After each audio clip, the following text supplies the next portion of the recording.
Integrity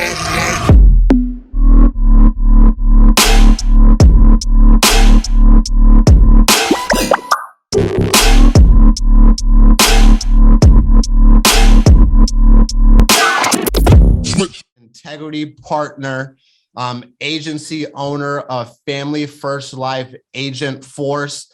They helped over 100,000 families last year. So if you guys could show some love to my man, Mr. John Wetmore, by dropping a 1 in the chat for my man. How are you doing today, John? Can you hear me?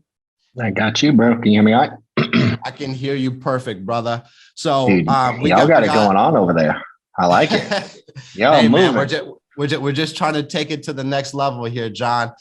So we got about 100 people on this call here. I don't know how many people know who you are. So if you could just give a quick 2-3 minute intro of who you are, how long you've been with Family First Life, so they can get a quick little background of who John Wetmore is. Yeah, man, I'm just a dude trying to get better every day, bro. Just like you. You know, I've been with FFL since day one. I was actually working with a lot of the guys at previous company we were at, but I was new. I'd only been in the business 3 months full time when FFL started. And, you know, I was just a guy on the other end of either a Zoom like this or sitting in the crowd at an event or a sales conference or training, following around guys like Matt Smith and Mark Mead and all those, Andrew, Paul, all those guys, just trying to figure out how to make a living in this business. You know, and like you talked about, dude, they were providing a crazy amount of resources for our benefit. And all I really did was follow what was given to me. You know, I really consider myself a product of the system and FFL and everything it has to offer. And certainly I get lumped in with some of those names today. But dude, I climbed this thing from the start, you know, and I'm out of Atlanta. No background in sales or insurance at all. I was like a corporate accountant before. Prior to accounting, I worked in warehouses, loading trucks. And before that, I worked in a restaurant for 4 years. You know, I have 5 kids. I was broke as a joke at 36 when I found insurance, or insurance really found me. I had a buddy reach out to me.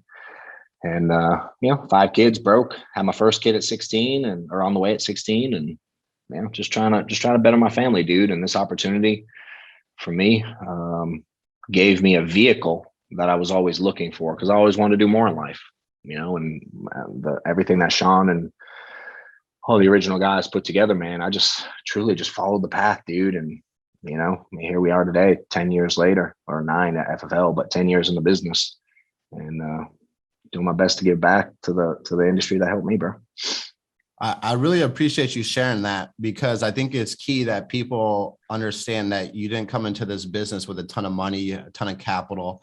You put in the work and have consistently gotten better. And I mean, you're 10 years into this game and still trying to get better. And that shows a lot about your character, and really the content and the material that you put out, John, has been, it was just been amazing for all of us, to be honest with you. I think that when you're trying to get better, and you hear from somebody with huge experience and went through year 2 or year 3 of the company, I mean, can you kind of elaborate real quick on what that looked like? Because I know you guys didn't have any leads. Man, dude, I wish I documented it and I could play it back. Like, y'all got the cheat code. And it's like, you know, you hear people go like the walk uphill and the snow both ways stories. Like, that's legit what it was, dude. We had nothing. Sean had nothing in place when we started. He was like, let's start a company. And he started one. There was no carriers. There was no leads. There was no CRM. There was no system. There was no nothing. There was no training. There was nothing. Nothing existed. He put together the T&L back in the day. And like him, Mark, Matt, and Paul were on it every week. That's what it was. I mean, there were a couple handfuls of people, you know, but there was a crazy desire. Now, what I do think is missing today is that ridiculous hunger to make stuff happen with nothing, you know, and that is FFL, dude. They named it the Rogue IMO on purpose. Like, we were not what we are today. Like, y'all see a very different view of what this thing is. And, you know, Sean's vision of this thing, you know, was the initial launch. And then a bunch of us just bought in, you know, and there were people who bought in long before me. Again, I was here, dude, but I was just I was the part-time accountant. That's what they knew me as at the beginning. No one knew me. When they had Killamet would be like, hey, John, da, da, da, da. Sean be like, John who? Because, the part-time accountant. Like, that was my name for the first year. But yeah, dude, at the beginning, I remember I went to Sean. So in January of 14, it was our first full month in business. And I issued like one policy, maybe two, legit. And I was like ready to quit. So I told someone like, dude, I got to find something to do. I ain't got no leads, da, da, da. So someone called Killamet called Sean. We got on a 3-way call, and Sean goes, so I heard you want to let me know we have no leads. He's like, I run the company, right? I'm like, yeah. He goes, I know we have no leads, dude. I'm working on it. But what he did at that call was like, give me the vision of what he was trying to do. I wasn't privy to that before. I was just here. And he kind of talked to him about, he was talking about, dude, $1 billion then, and being the household name then. And we literally didn't have a carrier. There was nothing. Any carrier we got terminated us at the beginning. It was crazy at the beginning, but we legit had no leads. And he's like, dude, I got you. I'm working on it. I'm telling you, this is where we're going to go. We need your help, yada, yada. We're trying to do big things in the industry, and I got you, dude. We're working on it. I'll have a plan for you soon. And he stuck to his word. And funny enough, the first year, bro, I remember like me and Steph, before I say that, me and Steph were looking at this thing and like wondering, is this what we want to do? My wife is Stephanie. So we were like, is this what we want to do? Is this where we want to be? Is this the people we want to associate with? We were unsure, dude, because I wasn't tight with them yet. I was the new guy around. But I remember talking to Steph, and we were figuring this thing out.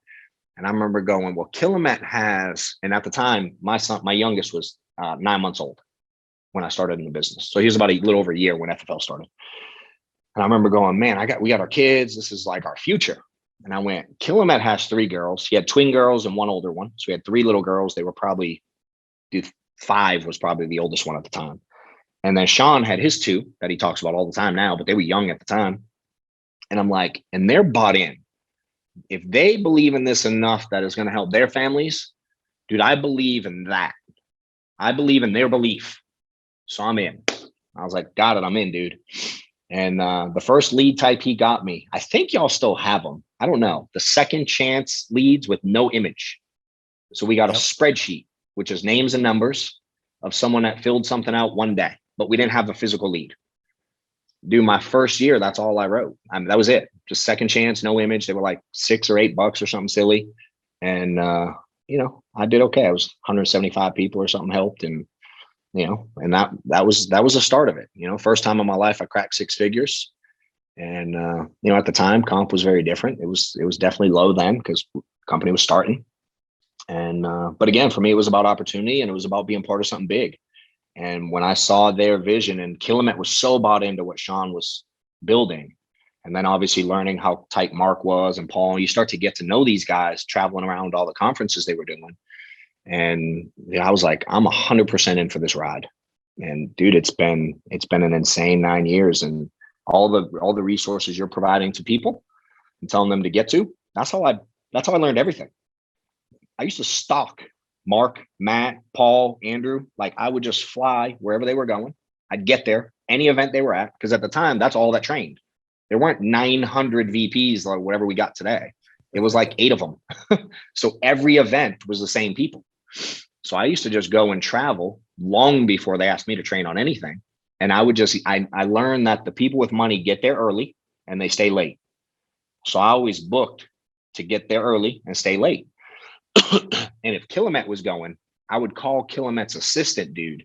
And I'd be like, hey, what's Killamet's seat number on his flight? And I would book the seat right next to Mike.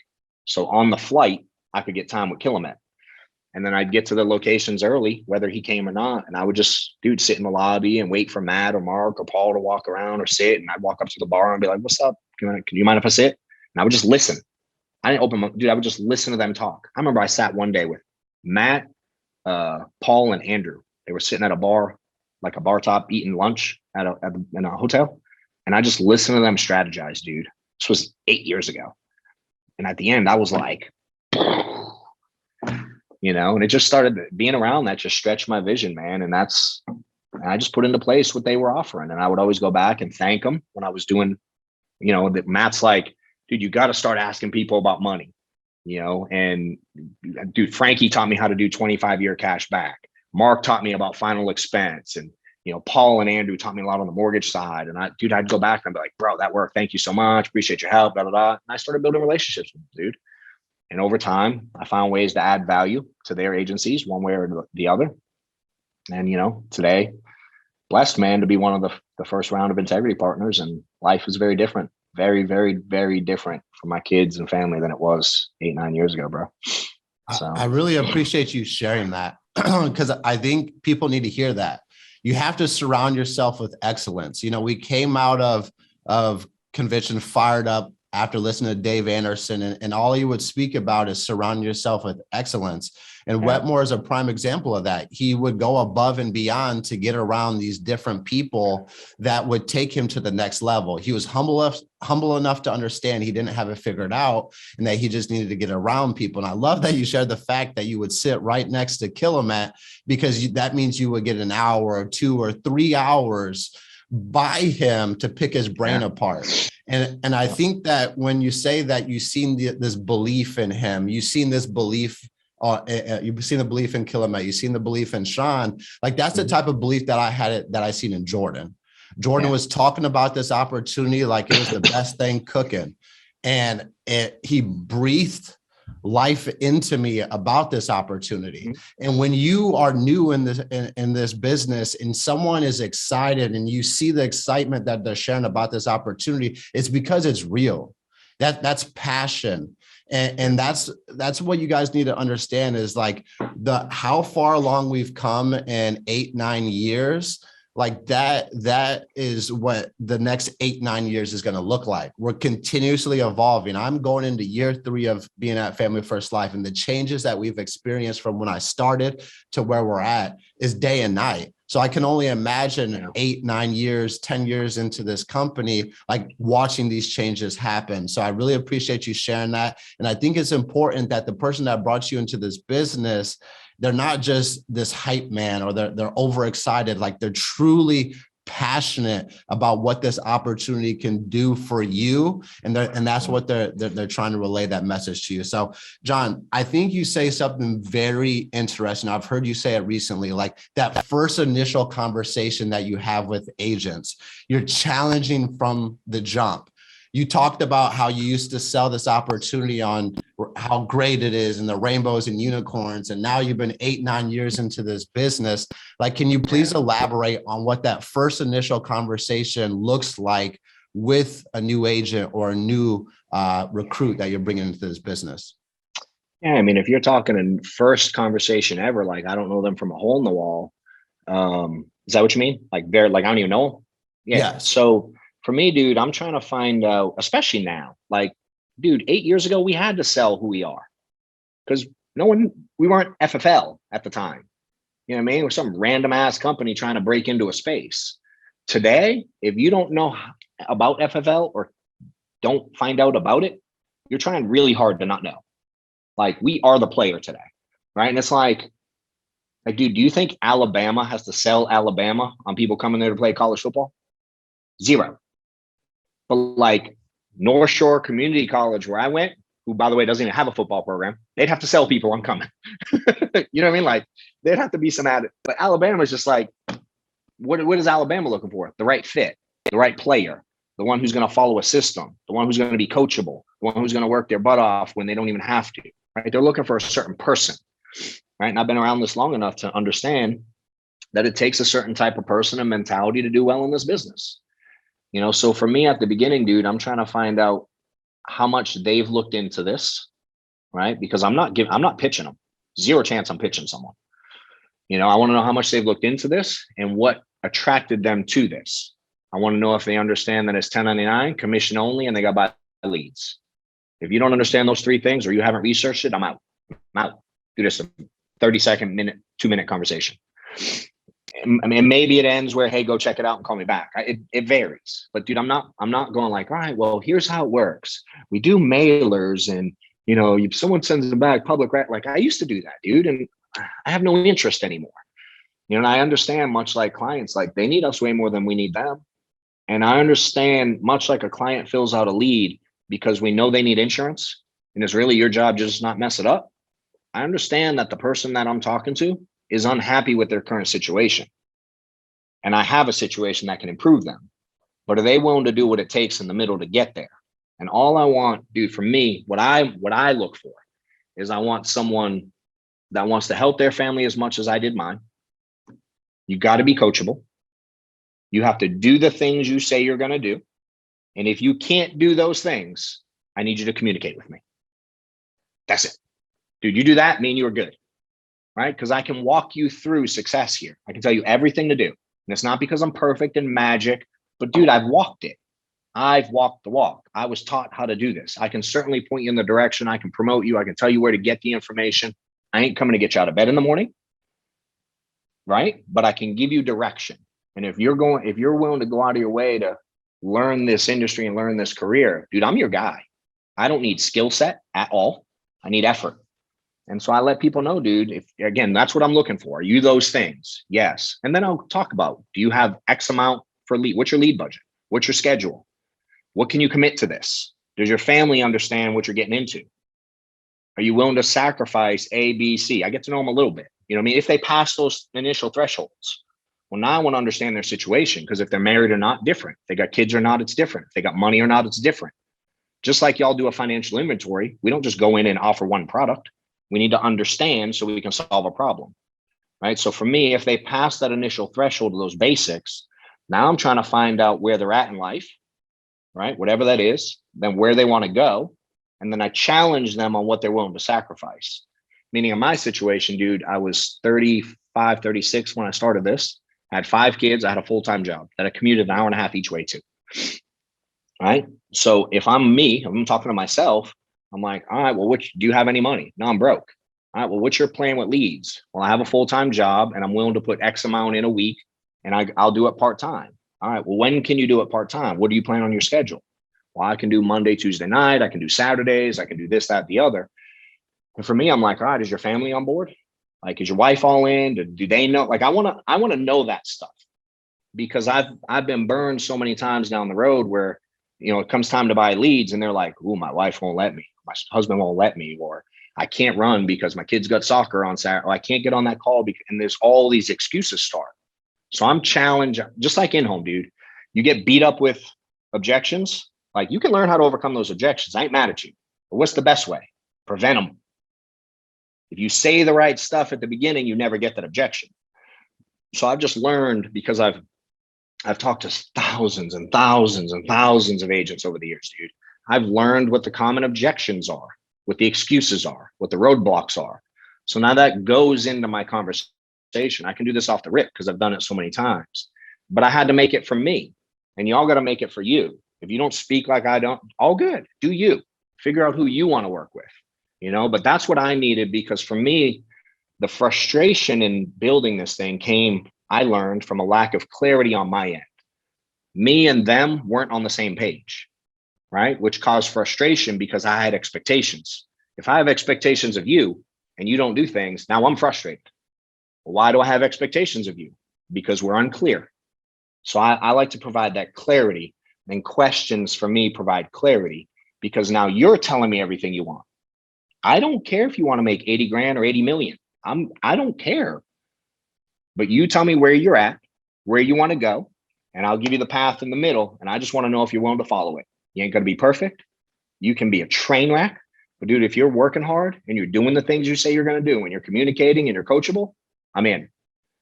If you don't follow the path, and I've told a zillion people this, dude, if you don't follow the path, I ain't mad at you, but I promise I'm going to quit you before you quit me. Is that fair? I've never had someone tell me no.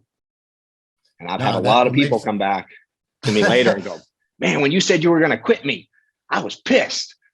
But now it was a challenge." You know what I mean? That's just the way, but that's how I communicate. That's me. You know what I mean? You do it your way, however you got to do it. And, you know, from there, dude, it's just giving them small steps. You know, I think the mistake that myself and others made is we give them 9,000 things to do, or we want it all automated, or we want our staff to do everything, or whatever it is. And I've learned to just give, like, "Hey, Gage, do this and call me back." Like, "Hey, dude, can you go register for class today?" "Yep." "I do me a favor, bro. When you register, just shoot me a text. Let me know you're in so I can mark you off." "Okay." Dude, they don't shoot me a text and mark me off. I'm good. That's my answer, because I talked about communication. Yep. Like, we're on the same page now. I don't have to follow up. That's him telling me he doesn't need my help right now. If he comes back around, he comes back around. All good. Yeah. You know, we getting someone in the CRM, buying leads. Hey, dude, go in the CRM, look at whatever areas you want to run in, pick out the leads you want, buy them. Let me know when you're done, and we'll connect then. I'll give you the next step. You know what I mean? Go get the pricing software. When you get those on your phone, let me know, and I'll give you the next step. Go do this, give me back. Go do this, hit me back. Go do that. In the entire process, one thing, come back to me. And so it puts the responsibility, it puts the responsibility of communication on them. And again, I asked them if they're going to be coachable, and I asked them if they're going to communicate. They said yes. So I'm already in. So now you don't, dude, there's no confusion from me. You know what I mean? And it doesn't mean everyone goes through, but the frustration, that mental energy that goes into like wondering and following up and begging them and getting all annoyed out of it. Like, we all get pissed about this process of onboarding people. I don't get pissed at all, dude. No more. I used to. Ask Killaman. I was the worst, dude. I used to like blow people out. Everyone was quitting on me because I was so frustrated. Yep. And I had to learn how to communicate. I had to learn how to listen. And for me, it became really important, like, to understand what you hear versus what I say, because you might hear something different than what I say. So I had to get really good at communicating and being clear and paying attention to your responses to make sure we're on the same page. And that clarity is what's allowed me to really scale this thing. No, that makes sense. I think that when you give people call to actions or challenges or steps to do, that's when you really get that measuring gauge on how important this is to them. How serious are they taking this opportunity? Instead of giving them 9 things to do at one time, you give them one thing, see if they do it. Give them one thing, see if they do it. Give them one thing, see if they do it. And I love that, because it can be overwhelming when you're bringing someone on board. Sure. So the next thing that I'd love to hear from you, John, is what keys do you focus on when training a new agent and launching them properly in this business? Keys do I focus on when training? For me, it's a lot about action, dude, honestly.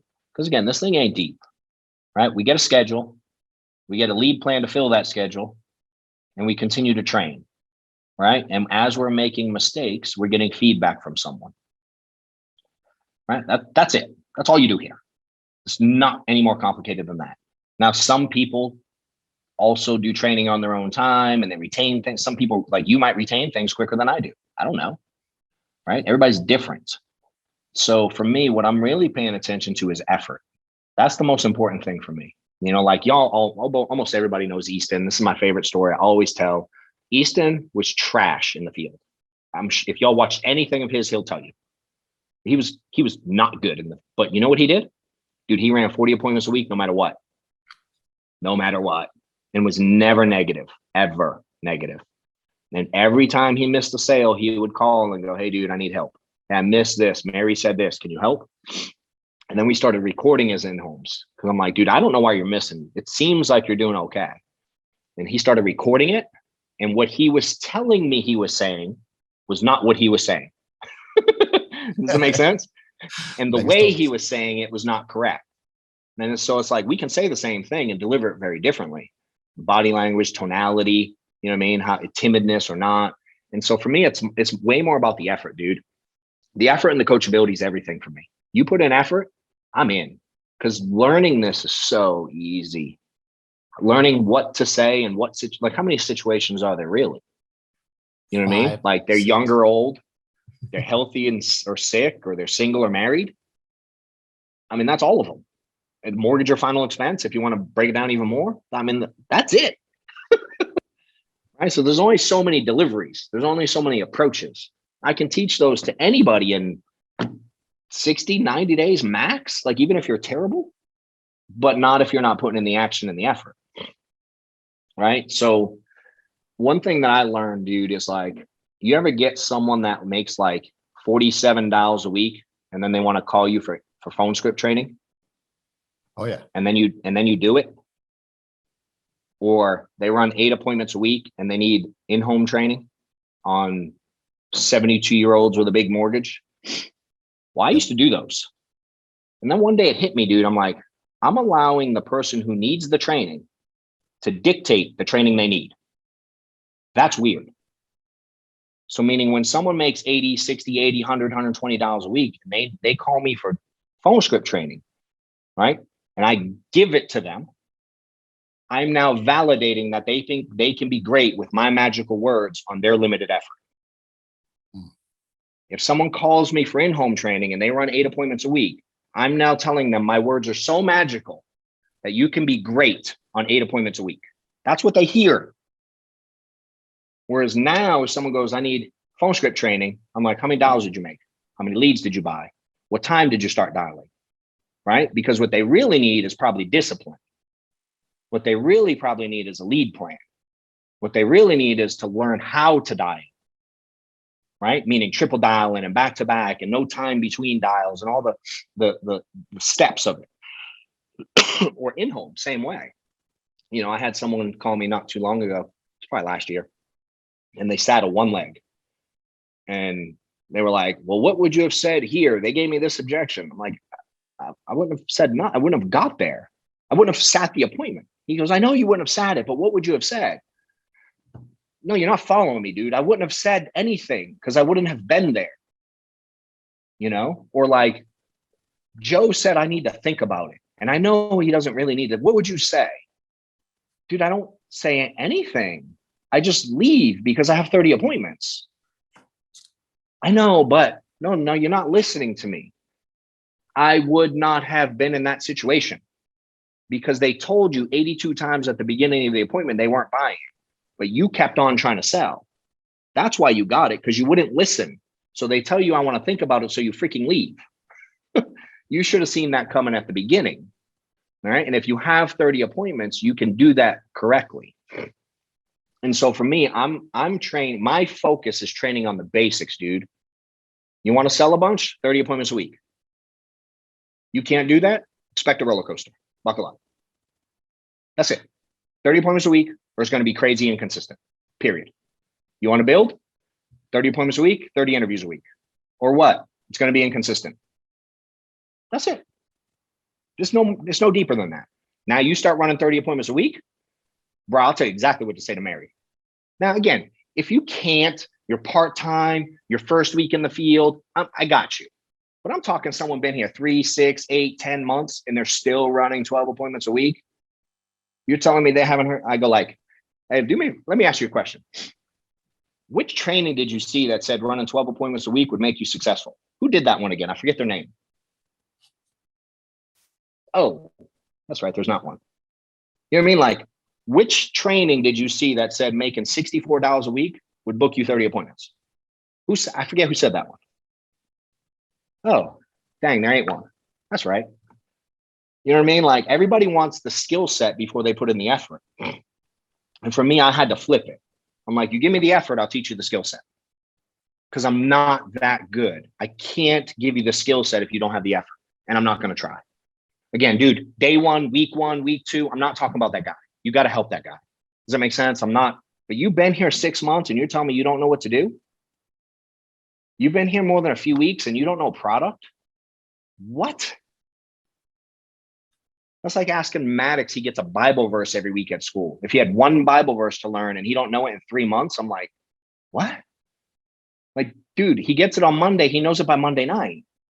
Like, how do you not know like, how long does it really take to learn a product? Even if it was a week, which is not true. It's like a few hours. But even if it took a week to learn a product, dude, you can know every product inside out, backwards, like your hand in a couple months. So I'm like, dude, where's the effort? I'm in. I will give you all the support, all the training, everything you need. But I've just learned, dude, if there's limited effort, I ain't that damn good and I ain't gonna try. You know, yeah. So I've learned that I can teach people to do more way faster than I can get them to believe they can be better. So I just find a way to get people to do more, dude. Yeah, no, it makes sense. So one thing that I think you hit on that was crucial is when you said Easton was new, he would always call you after the home.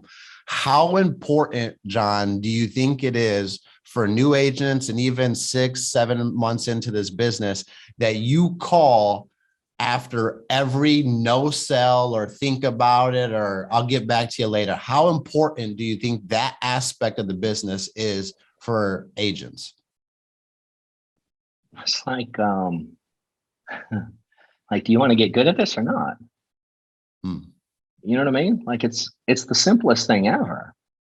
You know, again, if you think about your kid, if any of you got kids or when you were a kid, if you're in school and you don't know how to do, like Maddox was struggling with long division, like 8 divided by 142. Imagine he didn't ask for help. Would he ever get good?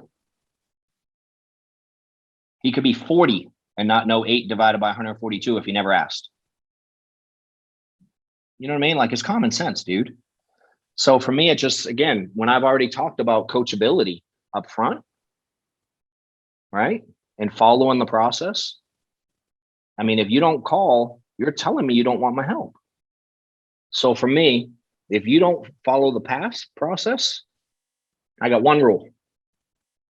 You can never complain. That's it. No, it You know what I makes mean? sense. I mean, And I it's like, know, I was just gonna say, I know personally speaking, my biggest growth moments in this business were after a no sell, after a think about it, yeah, because it's the biggest lesson for me to learn how to get over that, what to tweak, what to say. And that really sped up my learning curve. And it makes me really confused, John, when people don't reach out after they go through a think about it, after they go through a no sell. And now it makes so much sense. They just don't want to be coached, and they don't want to get better. And which so, means, can't you leave me out of it? Why are you hmm, involving me? If you don't want to get better and you don't want to be coached, why are you involving me? Like, why are you involving me just to complain? Like, leave me out of the process. You know what I mean? I ain't mad at you ever. We can be buddies. I give you a high five every time I see you at the office, but you ain't going to be coachable. Again, I'm not trying to be a dink, but like, what do you need me for? Like, what are we doing? You know? And again, you want to learn this thing quick, dude.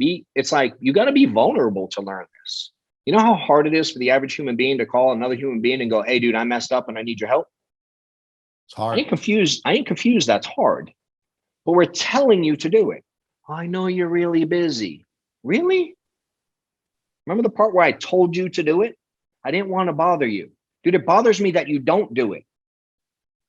In fact, it drives me insane that I tell you to do it and you don't do it. It drives me mental. You know what I mean? And again, for me, I'm in it to help people win. It's not like make believe. So if I tell you to call me to learn this quicker, it means I want you to learn it quicker. And if you don't, I promise you, dude, I'm moving on. And so my next question off of this is, we preach 30 appointments a week. We preach 30 appointments a week. And John, I just can't book 30 appointments a week. Like, how do I book 30 appointments a week? Like, how do I get there? I just can't. Yeah. It seems like I'm dialing. I just can't book 30 appointments a week. How do you respond to that? So for me, I usually go like, my favorite thing to do is go, give me your phone. You ever do this? Like, give me your phone. I'll take someone's phone, legit. I do it in the office all the time. Give me your phone. Like, we got people out there dialing right now. Dude, they're making $1 every 9 minutes. I can hear them. And then they're going to come in the training and wonder why they're not doing 30K a month. So I go, give me your phone. And this works on an iPhone. I don't know how Androids work. So if you have one, throw it away and get an iPhone. But if you go to your call history, you go all the way to the bottom. That right there, that whole thing is 100 calls. Okay. So what I do is I take their phone and I look at the most recent dial day. And if it's today, like today's a dial day, I take their phone and I look at the bottom. And I go, dude, you started dialing at 9:43. And your second dial was at 9:54. And your third dial was at 10:07. And then your fourth dial was mom for 47 minutes. And then your next dial was at this. And I can look at their dial time and their pace. I can see and I can show them why they're failing. Does that make sense? I can literally map it out. Like, here's why. And then people go, I don't have enough leads. That works for about 2 weeks, dude. This is how I do it with everyone. Everyone out there, think like, who has leads? I can see some of y'all. Who has like a bunch of leads that have never picked up the phone ever, never picked up, right? Most everybody has them. I go, cool. How many leads do you think you have that have never picked up? The most common answer I get is like 200 or 300 leads that have never answered. I go, okay, why are you not calling them if they've never answered? Because dialing the way you dial, I'm not surprised they didn't answer. Now, let me teach you how to dial properly, right? And I'll literally go get those 200 or 300 leads. You're going to break them up into stacks of 25. Now, you're ready to be coachable, right? Because what you're doing ain't working. Yes. Here's how to get out of your situation. Now, be clear, this might suck, but it beats going back to a job. Okay? It may not be the funnest thing on earth, but I promise you it works. Dude, I went into, y'all know Yoda, Martin Jenkins? He's in my office. Yep. I go into I had an agent I did this with the other day. I said, hey, dude, if I gave you 200 of this dude's 3 and 6 month old leads, how much do you think you could sell this week? He was like, how many leads? I was like, yeah, like 200 or 300 that he said never picked up. Bro, I'd get like 20 apps this week. I was like, got it. All right, come back with me. I go, take your leads, stacks of 25, right? Instead of calling all 200 in a row, take 25 at a time. You triple dial the first one. Say it's Gage. Triple dial him, he don't answer. You flip it over. Triple dial the next one. And now between dial 1 and dial 2, you know how much time there should be? 4 seconds. You shouldn't take a minute to dial and 5 minutes to dial the next one. That means you're not actually dialing all day. You know what I mean? You're like wasting time. So triple dial the first one, triple dial the second one, go through your stack of 25. Maybe 5 pick up, 4 tell you to pound dirt, and you book 1. Cool. Now take the 20, flip it over, do it again. Triple dial all 20 again. Like, yes, 35 minutes after you just did it. Gage, don't answer again. Flip it over, whatever. 5 more pick up, 4 tell me to pound dirt, I book 1 more. Cool. Now I got 15 left. Flip it over, do it 1 more time.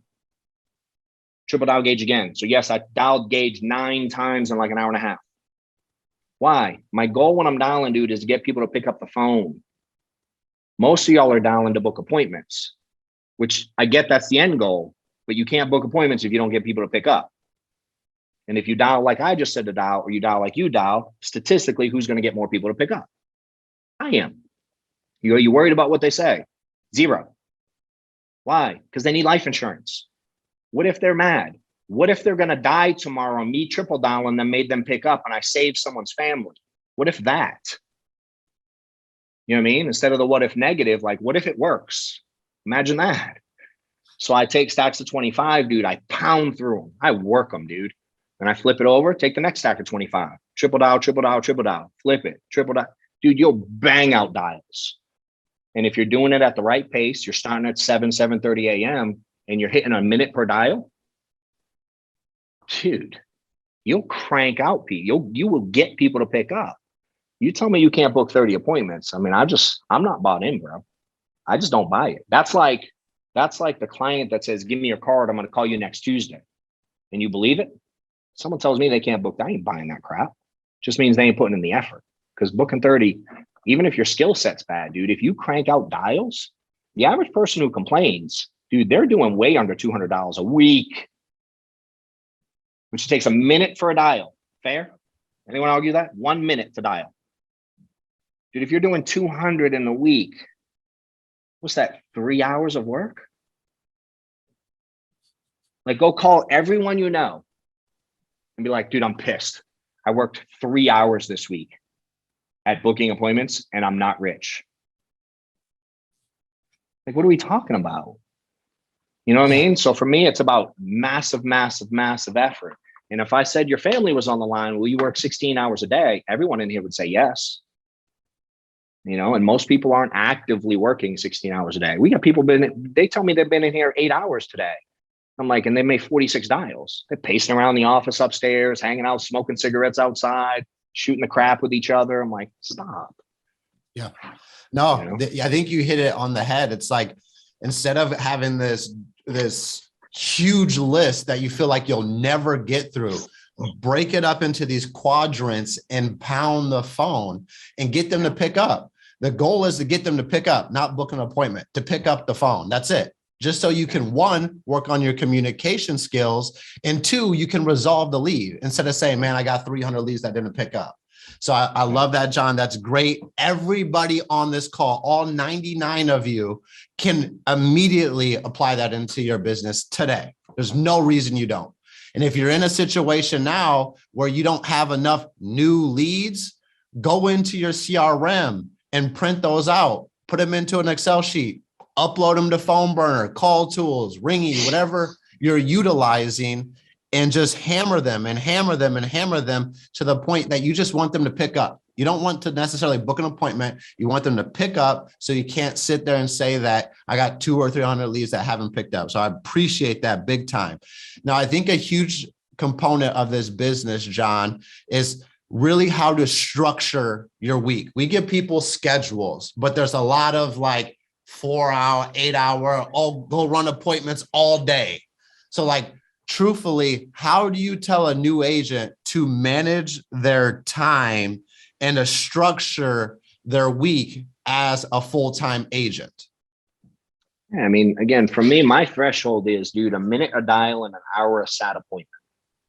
That's how we count hours, right? So if you're sitting 20 a week, unless you're making like 2 zillion dials, you ain't doing 40 hours. I drive a lot. Dude, I drove a lot to go to my accounting job, and that didn't count. Count it if it makes you feel good, but it don't count. Like sitting with clients and dialing the phone is the only way you make money. If you're building, certainly doing the recruiting side adds to it. I ain't confused by that. That should be over 40 hours. It should be 40 hours selling, unless you're making money. If you're making money, do you, dude. If you do it in 12 hours, knock yourself out. But if you're broke, it should be 40 hours. You know, so for me, dude, I'm trying to figure out what again, go back to the beginning, where they at, where they want to go. I want to kill it. I want to be full-time. I want to do everything. I'm like, all right, can you dial Monday? Yes. Can you start at 7 a.m.? Yes. No. Would I deal with it? Whatever the answer is, I deal with. Is there anything that will get in your way on a Monday? Kids, obligations, jobs, anything that gets in your way? No. You're sure? Correct. Tuesday, Wednesday, can you be in the field all day, all night, or do you have obligations? I just want to know. Whatever the answer is, it is. Does that make sense? I'll just build the schedule. So based on their obligations, I can now navigate and build a schedule. And then at the end, I'm like, can you commit to this? Yes. Cool. Now, again, if something comes up, communicate, I'll navigate it with you. But right now, here's your schedule. Again, I try to get them to Monday on the phone, Tuesday, Wednesday, field, Zoom, whatever y'all do today, Thursday, dialing again, Friday, Saturday. I try to go for that. It doesn't always work for everybody, but I'm aiming for that. That's my goal. And it also works a lot easier when you walk the walk. It's really easy to point someone with what to do when you're doing it. It's really hard to point someone what to do when you ain't doing it. So number one, walk it. And then for me, dude, getting someone started is like, hey, Gage, hey, how soon do you want to get started? Pretty quick? Yep. Hey, can you start dialing Monday? Yeah. Okay. Can you be on the phones by, 7:30 a.m. Monday? Like dialing? Yeah. No obligations, no kids. You don't got to take anybody to school, doctors, nothing. Like you can be on the phone dialing at 7:30. Yeah. Cool. All right. We got a lot to do before then. We're going to have to work, get your leads organized, all that stuff, yada, yada. Here's what we're going to do. 7:30, you're going to start dialing, dude. So I need you to get everything ready in advance. A, B, C, D. Here's all the stuff I need you to do. Right. And we'll navigate it through the weekend. So the next 4 days, you're going to be busy, bro, because you need to get ready. The biggest mistake I see people make is they say they're going to dial Monday morning and then they start getting ready Monday morning and they don't start dialing until Monday afternoon. I don't want you to make that mistake. Is that fair? Yes. Cool. You're going to start dialing Monday morning. I explain how to dial, minute per dial, like the 25 thing. I explain exactly how to do it. Dude, we're going to touch base at noon. Okay. So from 7:30 to noon, bro, you should probably make 150, 200 dials. What I really want you to do for me though, Gage, is I want you to go and get me 20 or 30 objections that we can work on at noon. Dude, you call me at noon and you have 43 dials and 3 people. There's not much I'm going to be able to do to help you. Is that fair? It's fair. Okay. So noon on Monday again, and then I just go from there, dude. And so I know by noon on Monday if they're going to do the things they say they're going to do. Whereas 8 years ago, dude, I would find out in April they didn't stick to a schedule. You know what I mean? It's like, how do you know? Dude, I know Monday at noon because I was so precise on what it takes to win. Now, again, if they're like, no, I can't dial at 7:30, I have to take my kids to school. Cool. When can you start? 9:45, I'm home. Cool. Can we start at 10? Yep. Dude, I can navigate it. I'm all good. Does that make sense? I just work with what they got. And so I'm tying them, I'm getting them to commit. And then I tie it down by asking direct. I usually use stories to other people that fail. And then again, on Monday at noon, they either call me back or I go, hey, what's up? How's it going? I had this. Or most of the time I'll get a text and be like, I get them to send me the dial tracker. I like them to send me a picture of that now. Like, hey, shoot me that so we can walk through it. And that's it, dude. And I'm telling them, again, if they're open Tuesday, Wednesday all day, like start booking at 8 a.m., book till 9 p.m. And here's how I structured it every hour. And I explain why. And I I could talk about this for days, but I just navigate it. And I tell them, can you do this? Yes. And I get you to commit to it. And then we're in. You know what I mean? And if I slowly do that with different things, now you want to start building, I show you how to navigate that into your schedule. And again, if things are in the way, you have obligations, you got family stuff, dude, I can work with any of it. You know how many people I put to run Sunday all day and Tuesdays all day? Why? Because they're like firemen and they got weird jobs or they're truckers or whatever they got in life, dude, I can navigate. There's 168 hours in a week. If you work 40, okay, and you sleep 8 hours a day, it's 56, dude, it's 96 hours. I still got 72 hours to work with.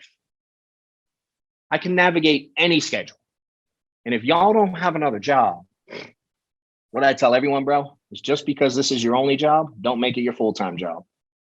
So if you're working part-time, you got one part-time job, you shouldn't have much to be mad about because it's the best part-time gig you'll ever have. And my goal is to get people to actually put in full-time effort, dude, because I've had people, myself included, dude, I ain't magical. I ain't got no sales skill set, but bro, I work full-time and I didn't miss a week. I was consistent as all get out. And that's what got me here, dude.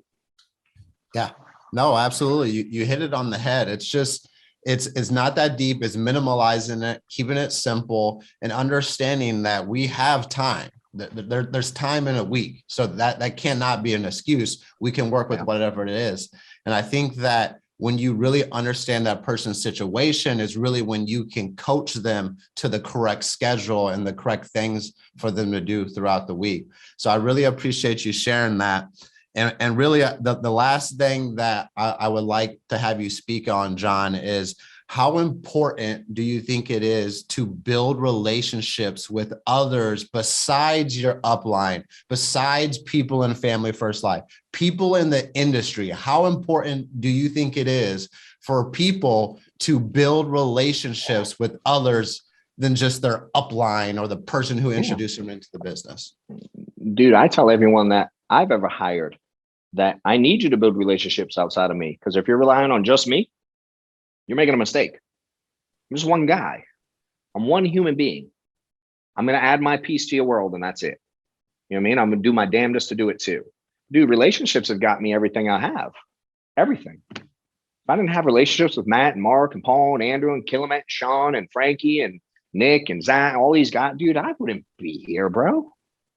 Relationships are everything in life, man. And it stretches your vision. It teaches you a lot. It humbles you. It gives you different perspective. You got the right people in your corner, dude. They'll tell you when you're like not being smart and, you know what I mean? Like when you're thinking incorrectly or thinking too small or, I need people in my life to challenge me. But dude, I can look back. I have the beauty of looking backwards now. Everything I've accomplished has come from different relationships I've built. It's been everything for me in FFL, everything for me. And that's how I got everything I've had in this industry, for sure. Yeah. And I continue to do it. I'm all over the place building relationships, dude. In the industry, out of the industry, I do all kinds of crazy stuff. I'm traveling all over the place, going to events, doing all kinds of things just to build relationships in the world, dude. It's key because all last year, John, I preached whenever I had an opportunity to train is that your net worth your network is going to dictate your net worth. 100%. And I'll live and die by that statement because my business completely changed when I only quit talking to Jordan Lowry. I love Jordan Lowry. He's a great dude, but my business exploded when I was able to pick another brain apart, when I was able to ask advice from another guy here. Same, and bro. to build those relationships. It gives you competitors. It gives you people that you can call when you're going through the mud and you need help to get out the mud, or someone to pull you up. So I think it's really key, and I'm going to continue preaching it, that you don't just rely on the person who brought you in this business, because you're only going to be as good as that person. And even a guy like John Wetmore is going to sit here and say that he's only just this human being that's going to add a small puzzle to your life. So you have to find the different puzzles around you and put the picture together and really get this thing going and moving forward.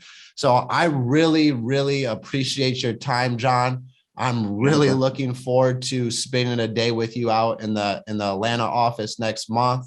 And if you guys got any type of value out of this call, please drop a JW in the chat to thank my man, John Wetmore, Integrity Partner, for pouring into us this Thursday evening. And guys, this is the best possible thing that could happen to us. We're entering into a 5-week month. 5-week months are meant to break records. They're meant to level up. They're meant for you to get your comp raise. They're meant for you to get your logo. They're meant for you to get that new rank. So go from VP to SVP, from SVP to EVP, EVP to board member to senior board member. Wherever you're at in your race, in your marathon, this is the opportunity to take it to the next level in a 5-week month. So I really appreciate your time, John. It really does mean a lot. And I look forward to continue to build a relationship with you and to continue to utilize your training that you're putting out to the world and the content, and continue to share it, man, because what you're doing is awesome. And I really, really do appreciate your time, sir. Appreciate it, bro. Thanks for doing what you do, homie. We'll talk soon. Of course. See you guys. Peace. All right.